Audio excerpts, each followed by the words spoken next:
Statement by Minister Shri S.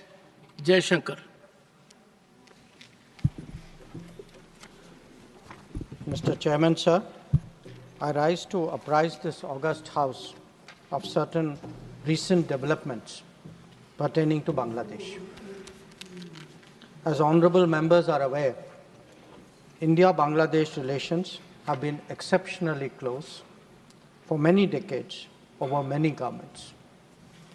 Concern about recent violence and instability there is shared across the political spectrum. Since the election in January 2024, there has been considerable tension, deep divides, and growing polarization in Bangladesh politics. This underlying foundation aggravated a student agitation that started in June this year. There was growing violence, including attacks on public buildings and infrastructure, as well as traffic and rail obstruction. The violence continued through the month of July. Throughout this period, we repeatedly counseled restraint and urged that the situation be diffused through dialogue. Similar urgings were made to various political forces with whom we were in touch. So, despite a Supreme Court judgment on 21 July, there was no let-up in the public agitation. Various decisions and actions taken thereafter only exacerbated the situation. The agitation at this stage coalesced around a one-point agenda, that is that the Prime Minister, Sheikh Hasina, should step down. On 4th August, events took a very serious turn.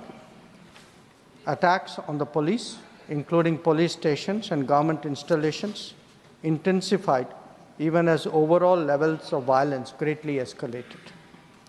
Properties of individuals associated with the regime were torched across the country. What was particularly worrying was that minorities, their businesses and temples also came under attack at multiple locations. The full extent of this is still not clear. Sir, on 5th August, demonstrators converged in Dhaka despite the curfew. Our understanding is that after a meeting with leaders of the security establishment, Prime Minister Sheikh Hasina apparently made the decision to resign. At very short notice, she requested approval to come for the moment to India. We simultaneously received a request for flight clearance from Bangladesh authorities. She arrived yesterday evening in Delhi. The situation in Bangladesh, sir, is still evolving.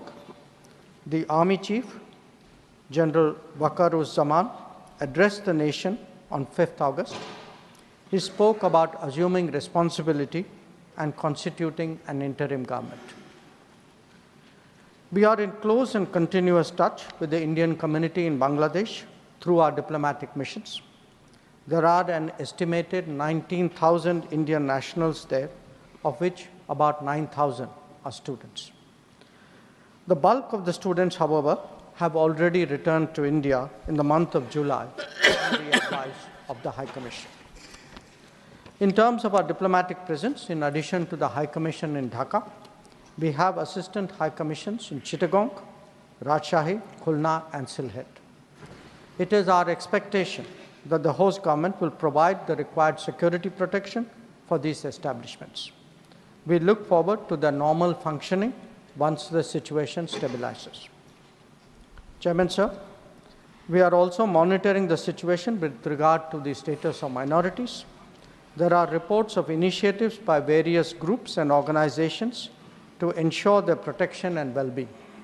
We welcome that, but will naturally remain deeply concerned till law and order is visibly restored. Our border guarding forces have also been instructed to be exceptionally alert in view of this complex situation.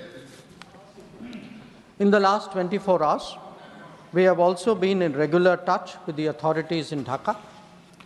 This is the situation as of now. I seek the understanding and support of the House in regard to sensitive issues regarding an important neighbor on which there has always been strong national consensus. Thank you. Debate resumes.